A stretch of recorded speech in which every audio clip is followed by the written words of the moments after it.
இன்றைக்கி இந்த வீடியோவில் பார்த்தீங்கன்னு வச்சுக்கோங்களேன், மிக மிக முக்கியமான எச்சரிக்கையான ஒரு ஜோதிட தாள்களை தான் இப்போ இந்த வீடியோவில் அதிரடியாக பார்க்க போகிறோம். ஜோதிட தாள்களை அதிரடியாக பார்க்கறதுக்கு முன்னாடி எதை பற்றிய ஜோதிட தாள்களை பார்க்க போகிறோம், என்ன மாதிரியான ஜோதிட தாள்களை பார்க்க போகிறோங்கிறத ஃபஸ்ட்டு எக்ஸ்பிளைன் பண்ணிடுறேன். அதை முதல்ல இந்த வீடியோவில் தெரிஞ்சுக்குங்க.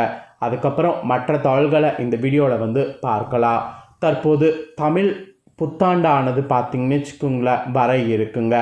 தமிழ் வருடங்கிறது ஒவ்வொரு 12 மாதங்களுக்கும் ஒரு முறை வரும். ஸோ 12 மாதங்களுக்கு ஒரு முறை வரக்கூடிய தமிழ் புத்தாண்டானது ஏப்ரல் 14ஆம் தேதி பிறக்க இருக்கக்கூடிய இந்த புதிய தமிழ் புத்தாண்டு விஸ்வாச ஆண்டாக வர இருக்கு.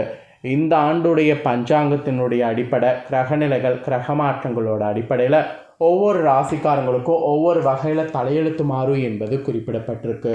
அதில் ரிஷப ராசியில் பிறந்தவங்களுக்கு எப்படி தலையெழுத்து மாறும், என்ன மாதிரி கவனமாக இருக்கணும் அப்படிங்கிறத தான் இந்த வீடியோவில் சொல்ல போகிறேன். ஸோ ரிஷப ராசியில் பிறந்தவங்க வீடியோவை ஸ்கிப் பண்ணாமல் பாருங்கள்.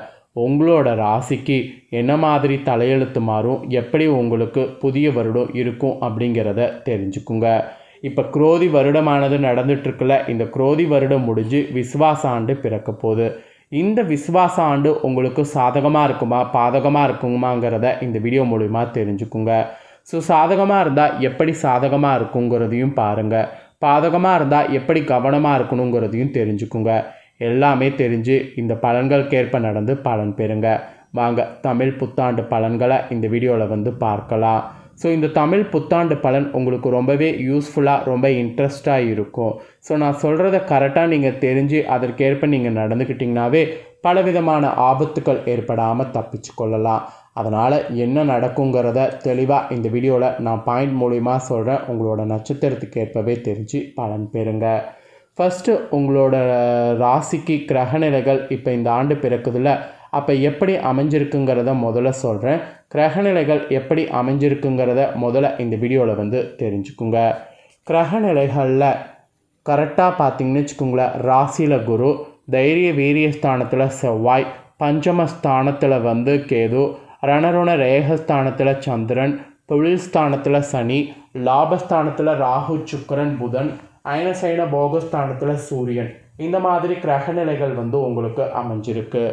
இதில் பார்த்திங்கன்னு வச்சுக்கோங்களேன், லாபஸ்தானத்தில் ராகு புதனோடு சுக்கிரன் வகரத்தோடு 3 கிரக கூட்டணியாக அமர்றாரு. இதுவே உங்களுக்கு விசேஷமானதாக கருதப்படுது. அப்புறம் கிரக மாற்றங்கள்னு பார்க்கும்போது இந்த ஆண்டுக்கு நிறைய இருக்குது. ஃபஸ்ட்டு கிரக பயிற்சி ஏப்ரல் 26ஆம் தேதி அன்னைக்கு ராகு பகவான் லாபஸ்தானத்திலேருந்து தொழில் ஸ்தானத்துக்கு மாறுறாரு. அதே ஏப்ரல் 26ஆம் தேதி அன்னைக்கு கேது பகவான் பஞ்சமஸ்தானத்திலேருந்து சுகஸ்தானத்துக்கு மாறுறாரு. இந்த கிரக பயிற்சி தொடர்ந்து அதுக்கப்புறமா பார்த்திங்கன்னு வச்சுக்கோங்களேன், 7ஆவது மாதம் 2ஆம் தேதி அன்னைக்கு சனி பகவான் வகர நிலையில் ஆரம்பமாகிறாரு. அதுக்கப்புறம் நவம்பர் மாதம் 17ஆம் தேதி அன்னைக்கு சனி பகவான் வகர நிவர்த்தி அடைகிறாரு. இதை தொடர்ந்து அடுத்த ஆண்டு பார்த்திங்கன்னு வச்சுக்கோங்களேன், மார்ச் மாதம் 6ஆம் தேதி அன்னைக்கு சனி பகவான் தொழில்ஸ்தானத்திலேருந்து லாபஸ்தானத்துக்கு மாறுறாரு. அதுக்கப்புறம் இந்த ஆண்டு பார்த்திங்கன்னு வச்சுக்கோங்களேன், மே மாதம் 11ஆம் தேதி குரு பகவான் ராசியிலேருந்து தனவாக்கு குடும்பஸ்தானத்துக்கு மாறுறாரு.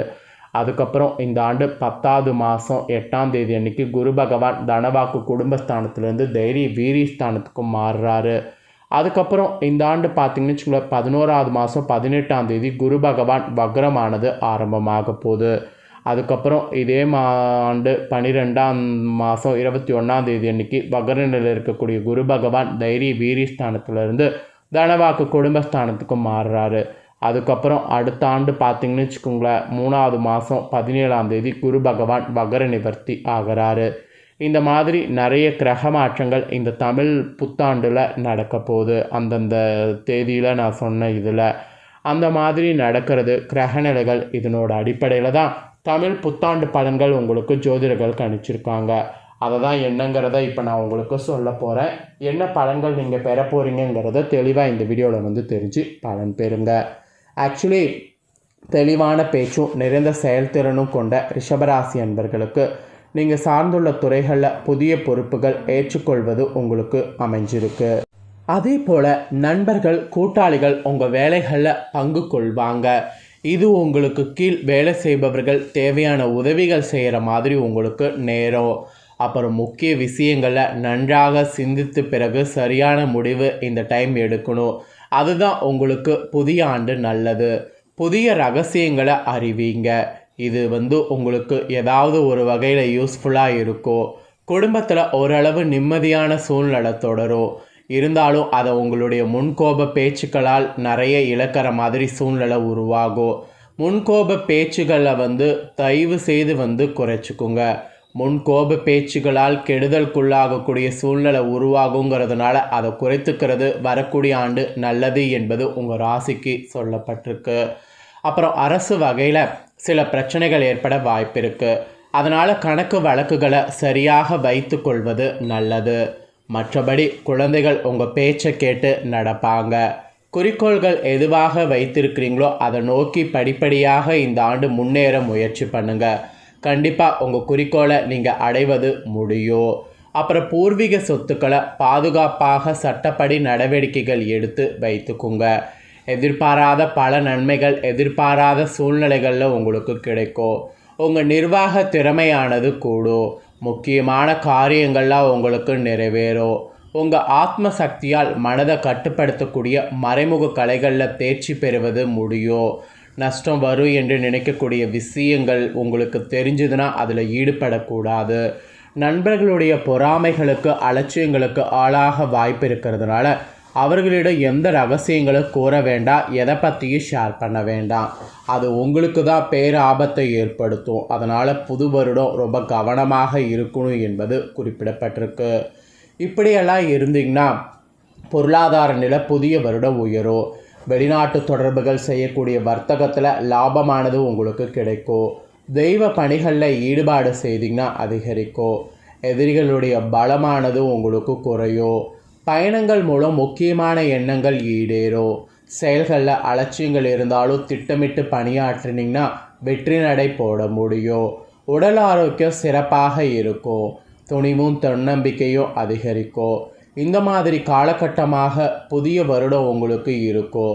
ஸோ இதுதான் மிகையாகாத கிரகங்களிடையே உங்களுக்கு கிடைக்கக்கூடிய பலன்கள் என்பது குறிப்பிடப்பட்டிருக்கு. அதுக்கப்புறம் உத்தியோகத்தில் இருக்கிறவங்களுக்கு சக ஊழியர்களிடம் ஒற்றுமையாக புதிய வருடம் பழகணும். மேல் அதிகாரிகளால் சிறு உபத்திரங்கள் இருந்தாலும் அதனால் பெரிய பாதிப்பு எதுவும் ஏற்படாது. அதே போல் வேலைபளு கூடினாலும் தேவைக்கேற்ப சக ஊழியர்கள் உதவிகள் செய்வாங்க. அதன் மூலியமாக உங்களுக்கு எல்லாமே ஓரளவு சாதகமாக அமையும். அலுவலக வேலைகளில் வெற்றி பெறுவது ஈஸியாக உங்களுக்கு இருக்கும். கடமைகளில் கண்ணுங்கருத்துமாக புதிய வருடம் இருக்கணும். அப்போ தான் நீங்கள் நினச்சது உங்களுக்கு நடக்கும். பயணங்களால் கூட எதிர்பார்த்த லாபங்கள் பெற முடியும். ஊதிய உயர்வும் கிடைக்கும். இது உத்தியோகத்தில் இருக்கிறவங்களுக்கு சொல்லப்பட்ட அதிர்ஷ்ட பலன்கள். அதுக்கப்புறம் வியாபாரம் செய்யக்கூடிய வாடிக்கையாளர்களாக இருந்தீங்கன்னா உங்கள் தேவைகளை பூர்த்தி செய்து கொள்ளலாம். உங்களுடைய செயல்கள் சராசரியான வெற்றியை கொடுக்கும். வாடிக்கையாளர்களை கவர்வதற்காக கடையை அழகுபடுத்தலாம். சீரான வருமானத்தில் பழைய கடன்கள் அடைத்து விடுவீங்க.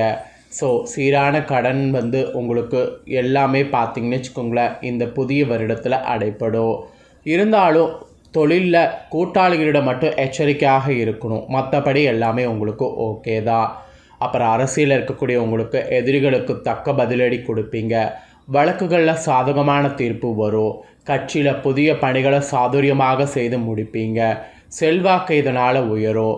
சப்தமில்லாத விஷயங்களில் தலையிட வேண்டாம். தொண்டர்களையும் அனுசரித்து செல்லணும். அப்படி அனுசரித்து செல்லிங்கன்னா அதில் பெருத்த நஷ்டம் உங்களுக்கு ஏற்படும். இது அரசியலில் இருக்கிறவங்களுக்கு சொல்லப்பட்ட எச்சரிக்கை. அப்புறம் கலைத்துறையில் இருக்கிறவங்களுக்கு புதிய ஒப்பந்தங்கள் புது வருடத்தில் தாமதமாக கிடைக்கும். ஆனாலும் ஒப்பந்தங்களை முடித்து நற்பெயரை எடுப்பீங்க. ரகசியர்கள்லாம் இருக்கிறத பாதுகாப்பாக வைத்துக்குங்க. ரசிகர்களை உற்சாகப்படுத்தி அவர்களுடைய பேதாரவை பெறுவீங்க. செயல்களை சிறிய முறையில் திட்டமிட்டு செய்யணும். செயல்களில் முழு திறமையை காட்டணும். அப்போ தான் உங்கள் கலைத்துறையில் நீங்கள் புதிய வருடம் ஜொலிக்க முடியும். அதுக்கப்புறம் பெண்மணிகளுக்கு குடும்பத்தினர் மதிப்பு இருக்கும். கௌரவத்தோடு நடந்துக்க முடியும். இல்லத்தில் மகிழ்ச்சியை காண முடியும். பணப்புழக்கம் நன்றாக இருக்கும். எதிர்கால தேவைக்கேற்ப சேமிப்பு திட்டங்கள் சேரணும். வேலையில் புது உற்சாகமும் சுறுசுறுப்பும் காணப்படும். மற்றவர்களுடைய ஆசை வார்த்தைகளில் மயங்க வேண்டாம். உங்களுடைய மனசுக்கு எது சரின்னு படுதோ அதை மட்டும் பண்ணணும் என்பது ரிஷபராசிக்கார பெண்மணிகளுக்கு எச்சரிக்கையாக சொல்லப்பட்டிருக்கு. அப்புறம் மாணவ மாணவிகளுக்கு முயற்சிக்கு ஏற்றவாறு மதிப்பெண்களை பெற முடியும். பெற்றோர்களுடைய ஆதரவு, நண்பர்களுடைய உதவி கிடைக்கும். ஆன்மீகத்திலும் விளையாட்டிலையும் நேர்த்தியாக ஈடுபட்டிங்கன்னா வெற்றி காண முடியும். படிப்பதற்காக போதிய பயிற்சிகளை தவறாமல் செய்யணும். அப்படி தான் உங்களுக்கு வெற்றியானது கிடைக்கும். ஆக மொத்தம் கார்த்திகை 2, 3, 4 பாதம், ரோகிணி, மிருகசீரு 1, 2 பாதத்தில் பிறந்த ரிஷபராசிக்காரங்களுக்கு கிரகநிலைகள், கிரக மாற்றங்கள் அடிப்படையில் தமிழ் வருடம் இப்படி தான் இருக்கும் என்பது குறிப்பிடப்பட்டிருக்கு. குறிப்பிடப்பட்டதை தெளிவாக உங்களுக்கு ஷேர் பண்ணிட்டேன். ஷேர் பண்ணதை தெளிவாக உங்களுக்கு தெரிஞ்சிருப்பீங்க. தெரிஞ்சதுக்கேற்ப நடந்து பலன் பெறுங்க. உங்களுக்கான பலனை நீங்கள் பார்த்தது போல் உங்கள் ஃப்ரெண்ட்ஸ் ஃபேமிலி இருக்கவங்களும் பார்த்து பலன் அடையணும்னு நினச்சிங்கன்னா வீடியோ லைக் பண்ணி ஷேர் பண்ணுங்கள்.